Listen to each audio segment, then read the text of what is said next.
આપણા ઘરમાં બાળક નાનું હોય ને એ 5 વર્ષનું હોય ત્યાં સુધી એને લાડ લડાવે, પણ 5 વર્ષ પૂરા થાય, 6ઠા વર્ષમાં પ્રવેશ કરે એટલે પછી એને ગોકુળમાંથી વૃંદાવનમાં એટલે કે લાડમાંથી લાડ લડાવતા બંધ કરી અને 6ઠા વર્ષમાં બાળક પ્રવેશ કરે પછી તો એનામાં સંસ્કારોનું સિંચન કરવું જોઈએ। 6ઠા વર્ષમાં બાળક બેસે ને એટલે પછી એની અંદર ધર્મના સંસ્કારો આપણે રોપવા માંડવા જોઈએ। 6 વર્ષનું બાળક થાય પછી એને બહુ લાડ ન લડાવાય, 5 વર્ષનું હોય ને ત્યાં સુધી બહુ લાડ લડાવો એને,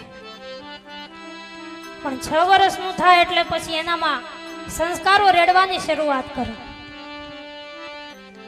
જે મા બાપ બાળકને સંસ્કાર નથી આપતા એ મા બાપ એ સંતાનના આપણા સંતાનોને આપણા બાળકોને તો આપણે ઘરમાં જ શિક્ષણ, ધર્મનું શિક્ષણ ઘરમાં આપવું જોઈએ।